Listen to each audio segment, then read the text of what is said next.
Hi, it's time for another verb of the day. Today's verb is accommodate. Let's take a look at some of the definitions or ways that we use this verb. The first way you might hear accommodate used is to mean to provide lodging or sufficient space for someone or something.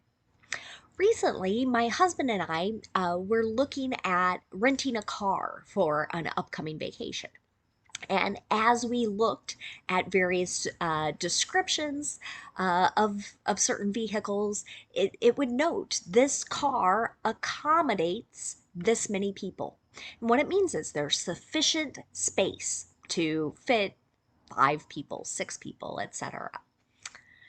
A second way you might hear accommodate used is to mean to adapt or make something suitable for something else. And this second definition, I think, ties nicely to the third one. So the third says taking into consideration and making adjustments. So adjusting, adapting, all sort of connect here. This word accommodate has come up in some of the readings I've been doing in one of my classes. We've been talking about the Americans with Disabilities Act, and we've talked about ways that employers can adapt or make adjustments so that a person with a disability can successfully do a particular job. And that's the verb that's frequently used to describe this. An employer needs to reasonably accommodate workers.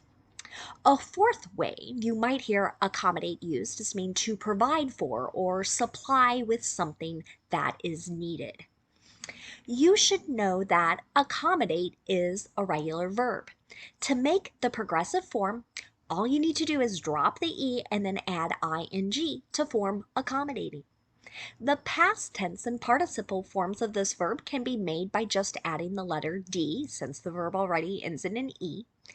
Our base verb, accommodate, ends in an unvoiced T sound.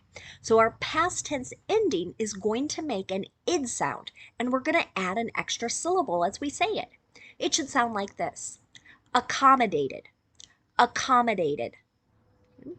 Now, there are a couple phrasal verbs you might hear with accommodate. One is to accommodate to. So many times when we use this, we're talking about someone adjusting to new rules or maybe new expectations. An example of this: can they accommodate themselves to a new school environment quickly? Hey, this is a yes or no question, talking about a group of people's ability to adjust. So maybe we're talking about a group of children who are changing schools, and there's something very different, maybe different rules, different expectations at this new school. Another phrasal verb you might hear is to accommodate with. This ties back to that fourth definition, where we're talking about fulfilling one's needs. And sometimes as we use this, we're talking about a need that is rather special. Let me give you an example of that with the example sentence. The restaurant accommodated us with a special allergy-free meal. Okay. We know some people have food allergies, and for our example here, let's pretend it's a peanut allergy. We go to a restaurant and we sort of ask, can you give us food that does not have any sort of ingredients that have peanuts in it so that we don't get sick? So here they're giving a meal, they're fulfilling our needs to eat with this special consideration. Now let's practice our verb of the day, accommodate, in the simple past tense and the simple future. Today we'll focus on be going to when we discuss the simple future, but let's start with the simple past tense. We use the simple past tense to talk about an action that was completed at a known point in the past. The nice thing about the simple past tense is that our structure in the affirmative, the negative, our yes or no questions, it's always going to be the same no matter what our subject is. So in the affirmative, we're going to start with our subject. and then we're going to have that ed form of our verb. You can see that in the example here. His last employer accommodated him with an adjustable desk. Okay. So maybe we have someone who has a particular type of back injury, might need to stand and work. This is a reasonable adjustment to make it easier and more comfortable for that person to work. Now, in the negative simple past tense, our structure will be to have our subject, then did not, and then the base verb. You might also hear the contraction didn't. You'll see that in my example sentence here. Before the Americans with Disabilities Act, many public restrooms didn't accommodate wheelchairs. Right? So there weren't special adjustments that allowed someone in a wheelchair to use the restroom. Now let's talk about making a yes or no question. Our structure here is to start with did, then have our subject, then our base verb. So notice in yes or no and our negative statements, I'm not using the ed form of the verb. I'm only doing that in the affirmative. Here's another example. Did the airline accommodate the stranded travelers? Okay. Know that many flights are being canceled and delayed. And here we're talking about some people who are stuck maybe in a place they didn't think they would be. And this could be a question. Did the airline provide them with a hotel, a place to stay? Could tie back to that first definition. Now let's talk about the simple future. Today we're focusing on using be going to. That's really common when we talk about our plans for the future. You might also hear it sometimes as people talk or make predictions. Because we're using be going to, we do need to pay attention to our subject. Okay? In the affirmative, our structure, if our subject is I, will then be to use am, that's our form of be, then we'll use going to and the base verb. But if our subject is you, we, or they, I'm going to use are, A-R-E, going to, and then the base verb. And finally, if my subject is he, she, or it, then I'm going to use is going to, and then the base verb. You can see that in my example here. The new facility is going to accommodate all varsity teams at the college. I saw a sentence like this making an announcement about a new training facility that's being built, right? So this is their plan.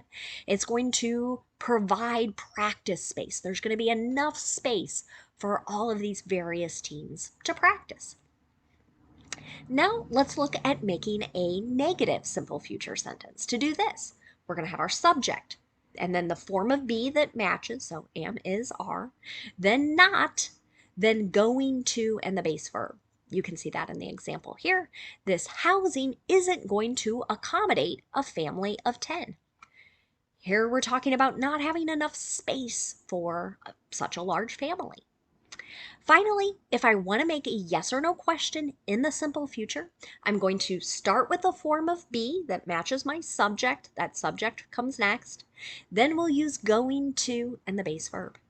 Here's another example. Is the school district going to accommodate students in virtual learning next school year? Okay. So here, we know many schools made adjustments to be able to offer online classes. Some schools are continuing to have these changes or this sort of different learning environment. Some are deciding not to do that. And so here we're asking about the plans that this particular school district is making. Now let's talk about some words that are related to our verb accommodate. The first word we're going to discuss is the noun form of this word. It's accommodation. Accommodation. Okay. Just like our verb, the noun can have a couple different meanings. One is to refer to temporary lodging. So lodging referring to a place where you would stay and sleep, but just for a short time, not kind of for a permanent or long-term situation. An example of this might be, what are the accommodations like in that beach town? Okay, so maybe Somebody's planning a vacation, right? And they want to know, where could we stay? What are the places like uh, that we might sleep for a few nights? A second way you'll hear accommodation used is to refer to the available space that exists in a particular area or at a particular location.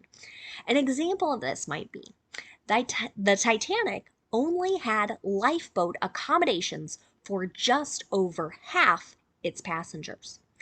You might be familiar with this famous story about this very large ship that was thought to be unsinkable, and naturally, on its first voyage, it sunk, and it was in the middle of the Atlantic Ocean, and there weren't enough boats. There wasn't enough space for everyone to evacuate, get off the ship, and get to safety.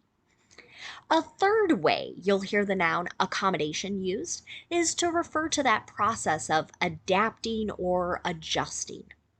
An example of that might be a common accommodation for learners is to allow them to listen to an audio recording instead of reading a text.